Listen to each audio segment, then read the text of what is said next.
ఈరోజు టాపిక్ ఏంటి అంటే వైజాగ్ గాయత్రి గురించి. చాలా దారుణంగా ఉందండి పరిస్థితులు. ఎవరిని నమ్మాలి, ఎవరిని నమ్మకూడదు, పిల్లల పెళ్ళిళ్ళు ఎలా చేయాలి, అసలు చేసిన తర్వాత వీళ్ళు ఎన్నాళ్ళు కాపురం చేస్తారు, లేకపోతే అబ్బాయి మంచిగా ఉంటాడా, అమ్మాయి మంచిగా ఉంటుందా, వీళ్ళిద్దరు మంచిగా ఉంటే అత్తగారు మామగారు ఎలా ఉంటారు, ఇన్ని రకాల సమస్యల మధ్యలో పిల్లల పెళ్ళిళ్ళు జరుగుతున్నాయి. ఈ రాధా గాయత్రి విషయంలో కూడా వాళ్ళ అమ్మగారు వాళ్ళు మొదటి నుంచి చెప్తున్నారు. నిజంగా అటేపుగా ఫ్యామిలీ కానీ ఇటేపు ఫ్యామిలీ కానీ ఎంత మంచి వాళ్ళైతే ఇలా చెప్తారండి. ఒక కూతురు చనిపోగానే వెంటనే ఏం చేస్తాం చెప్పండి, అత్తగారిని, మామగారిని, ఆడపడుచుల్ని, లేకపోతే ఎక్కడన్నా మరుదుల్ని, బావగారిని అందరి పేర్లు చెప్పేసి 498 కేసులు బుక్ చేయించేసి అట్టే బతుకున్నాము. బుక్ చేయించేసో లేకపోతే చనిపోయిన తర్వాత వీళ్ళందరూ హెరాస్ చేశారని చెప్పు ఏదో రకంగా మనం వాళ్ళని ఇన్వాల్వ్ చేయాలి, వాళ్ళ కుటుంబం నాశనం అవ్వాలని చెప్పి చూస్తున్నారు ఇప్పటిదాకా పెళ్ళిళ్ళు అయిన వాళ్ళు కానీ అందరూ.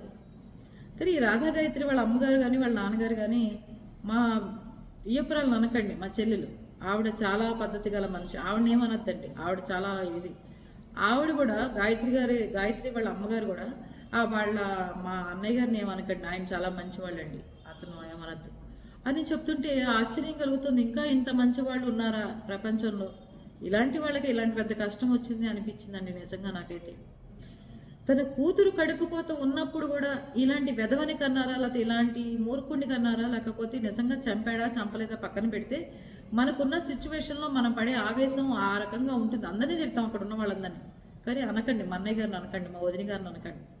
ఇక్కడ వచ్చేసరికి ఈ ఈ అబ్బాయి ఎవరైతే ఉన్నాడో వాళ్ళ ఫాదర్ని ఇంటర్వ్యూ చేసినప్పుడు మూర్ఖుడు మా కొడుకు చెప్పాం చాలాసార్లు, ఇద్దరికి సెట్ అవ్వట్లేదు, ఇద్దరిని గ్యాప్ మెయింటైన్ చేయమన్నా, తల చుట్ట పూణేలో ఒకళ్ళని ఢిల్లీలో ఒకళ్ళని పెట్టావు, నేను కోడల్ని కోల్పోయిన దానికంటే మంచి స్నేహితురాలని కోల్పోయాను అని చెప్పాడు ఆయన. కుటుంబంలో అదేంటి, కోడళ్ళకి మామగారికి అత్తగారికి కోడలకి బాండింగ్ ఆ రకంగా ఉంటే ఈ వెధవ ఒకటి తయారయ్యాడు. ఎదురుకుండా వాళ్ళ ఇంట్లో సీసీ కెమెరాలు, అమ్మాయి క్యాబ్ దిగుతున్నా క్యాబ్ ఎక్కుతున్నా, ఈ రోజుల్లో ప్రతి ఆడపిల్ల సాఫ్ట్వేర్ కానీ బయటికి వెళ్తుంటే 100 రకాల ఫోన్లు కానీ 100 రకాల మనుషులు కానీ ఎక్కువ రావటం కానీ చేయటం కానీ లేకపోతే కలుసుకోవడం కానీ బయటకు వెళ్ళటం కానీ పార్టీలు కానీ బయట ఉన్నప్పుడు ఇవన్నీ జరుగుతూ ఉంటాయి సర్వసాధారణంగా. ప్రతిదీ అనుమానించే వాళ్ళు పెళ్ళిళ్ళు చేసుకోకండి దయచేసి.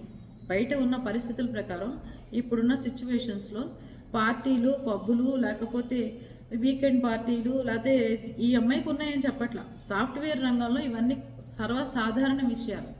అవన్నీ ఇంట్రెస్ట్ ఉండి అడ్జస్ట్ అయితేనే సాఫ్ట్వేర్ పిల్లల్ని పెళ్ళిళ్ళు చేసుకోండి. నువ్వు ఇంకెక్కడో పాత నాగరికతలో ఉండి పాత చింతకాయ పచ్చడిలాగా ఉండి నా భార్య ఆఫీస్కి వెళ్ళాలి, ఇంటికి వచ్చేయాలి, మధ్యలో ఎవరితో మాట్లాడకూడదు, మధ్యలో అలా వెళ్ళకూడదు అని ఒక అనుమానం అనేది ఒకటి పెట్టుకుంటే మాత్రం పెళ్ళిళ్ళలో మీరు సక్సెస్ కాలేరు. అదే చేశాడు ఇతను కూడా, గాయత్రి హస్బెండ్.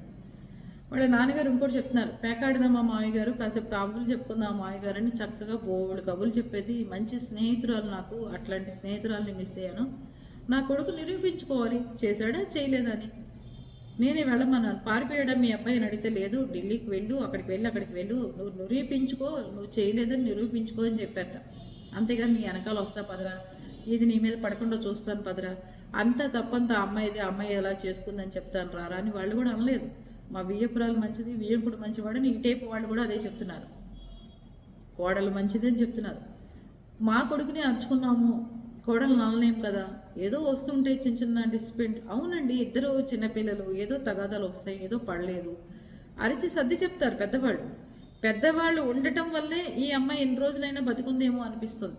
ఎప్పటికైనా గుర్తుపెట్టుకోండి, అత్త మామ వీళ్ళు, అటు అమ్మ నాన్న వీళ్ళిద్దరూ కలిసి ఆ కుటుంబాన్ని ఒక 3-4 ఏళ్ల పాటు చక్కగా బాండింగ్లో ఉంచి ఎవరు అరుచుకున్నా ఎవరు చేసుకున్నా దాన్ని కలిపే ప్రయత్నం చేస్తే ఆ కుటుంబం అడ్జస్ట్ అయిపోవడానికి లోపల పిల్లోడ పుడతాడు, అడ్జస్ట్ అవుతారు.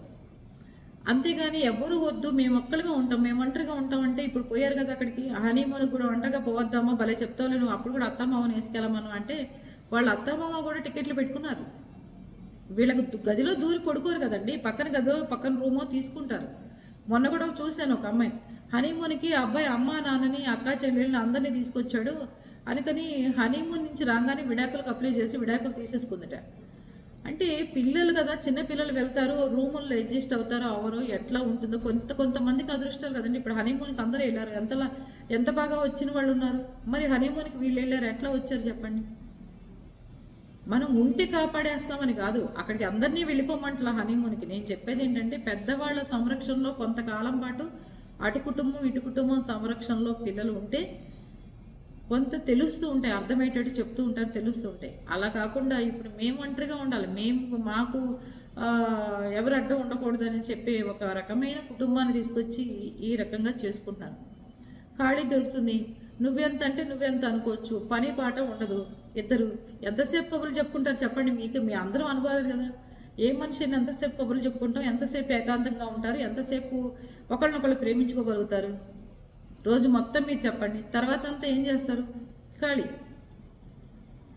నేను సాఫ్ట్వేర్ ఎంప్లాయీని, ఇంటి నిండా మొత్తం పనులకన్నిటికీ పెట్టేసుకుంటారు. ఇద్దరు టీవీ ఎంతసేపు చూస్తారు? ఇంకా రిమోట్ల దగ్గర కొట్టుకోవడం, పార్సిల్ దగ్గర కొట్టుకోవడం, కొరియర్ల దగ్గర కొట్టుకోవడం, స్విగ్గీ ఆర్డర్ల దగ్గర కొట్టుకోవడం, ప్రతి దానికి నిద్ర లేచిన దగ్గర నుంచి కొట్టుకోవడం. ఈ లోపల ఫోన్లు వస్తే దానికోసం కొట్టుకోవడం. అదే అత్త మామ ఆ టైపు అమ్మ నాన్న వచ్చిపోయే బంధువులు ఎంతమంది ఉన్నారనుకోండి, రోజు అస్తమానం అమ్మాయికి ఖాళీ ఉండదు, వాడికి ఖాళీ ఉండదు. వాడు ఏమన్నా పాల ప్యాకెట్లు తేవడం, అన్నీ తీసుకురావడం, అన్నీ చేయడం మొత్తం చేస్తుంటాడు. ఈ అమ్మాయి ఎవరికైనా టీ పెట్టించడం, కాఫీ పెట్టడం, లేకపోతే అత్తగారికి బాగుండకపోతే హాస్పిటల్కి తీసుకెళ్ళటం, మామగారితో కబుర్లు చెప్పడం, లేకపోతే అమ్మాయి అమ్మా నాన్న వస్తేనే ఇతను తీసుకెళ్ళి బయటికి తీసుకెళ్ళి అన్నీ తిప్పి చూపించడం, ఇవన్నీ చేస్తూ ఉంటారు సర్వసాధారణంగా. అప్పుడు వాళ్ళకి తీరిక దొరక్క ఎప్పుడో రాత్రి కలుసుకునేవాళ్ళు కాబట్టి అప్పుడు ఒకరికొకరికి ప్రేమ ఇంకా ఎక్కువయ్యి చక్కగా ఉంటారు. ఇప్పుడు రోజస్తమానం ఇద్దరు ఒకళ్ళ మొహంలో చూసుకునేసరికి 16 రోజుల పండగ లోపలే మొహం వచ్చేస్తుంది. కొంతమందికి అయితే అసలు పెళ్లి దాకా కూడా ఆ మొహాలు ఒకళ్ళొకళ్ళు చూసుకోవాలంటే అసహ్యం పుట్టేటట్టుగా ఉన్నారు. అందుకే గ్యాప్ ఎక్కువ మెయింటైన్ చేస్తేనే ఒకళ్ళకొకళ్ళు ప్రేమ అభిమానాలు పెరుగుతాయి. అంతేగాని పొద్దున్న లేచిన కానీ ఒకళ్ళ మొహంలో ఒకళ్ళ కళ్ళల్లో ఒకళ్ళు పెట్టి చూసుకుంటే మహా అయితే ఒక అరగంట చూసుకోగలుగుతారు. తర్వాత అంతా కళ్ళకళ్ళకు వచ్చిన వాళ్ళలాగా ప్రవర్తిస్తుంటారు. అర్థమైందా? అది నేర్చుకోండి. పెళ్ళిళ్ళప్పుడు అమ్మా నాన్న అత్త మామ ఇంట్లో బంధువులు రాకపోకలు అంతా ఒక చోట ఉండటం చేయటం చేసుకుంటేనే కుటుంబం బలపడుతుంది. పెళ్లి వ్యవస్థకు కూడా అర్థం ఉంటుంది. నాకు ఎవ్వరు వద్దు, నేను కేసు తీసుకుని నా ముగ్గురిని తీసుకుని తలుపేసుకుంటాను అంటే అరగంట కంటే ఎవరు ఎక్కువ మొహాలు చూసుకోలేరు, అరగంట కంటే మాట్లాడుకోలేరు, అరగంట కంటే ఎవరు ఫోన్లు వాళ్ళలోనే ఉంటారు. ఎక్కువ లోన్లీనెస్ వచ్చి ఒకళ్ళనొకళ్ళు పొడుచుకునేదాకా వస్తుంది. అది పరిస్థితులు. అర్థం చేసుకోండి. కొంచెం గ్యాప్ ఎక్కువ తీసుకుని ఎక్కువగా ప్రేమించుకోవాలి అంటే కుటుంబ సభ్యులతో ఎక్కువ గడపటం, ఎక్కువగా నలుగురితో ఉండటం, నలుగురితో స్నేహపూర్వకంగా ఉండటం, కలవటం చేస్తేనే కుటుంబ వ్యవస్థ బాగుంటుంది. పెళ్ళిళ్ళు మీ మూలంగా పెళ్ళిళ్ళు చేయాలంటే పిల్లల పెళ్ళిళ్ళు భయభ్రాంతులకు గురయ్యే పరిస్థితి వస్తుంది. అబ్బాయి పెళ్లి చేయాలన్నా భయమే, అమ్మాయికి పెళ్లి చేయాలన్నా భయమే. ఇది నిజంగా అత్తగారు మామగారుల గురించి వాళ్ళిద్దరు చెప్పింది కూడా బాగుంది. అత్తగారులు అటేపు వాళ్ళు కానీ ఇటేపు వాళ్ళు కానీ మారటానికి ప్రయత్నం చేయండి. వాళ్ళు ఎలా ఉన్నారో పేరెంట్స్ చాలా అన్యోన్యంగా అనిపించింది. ఆ పాప చనిపోకుండా ఉంటే ఇంకా బాగుండేది అనిపించింది.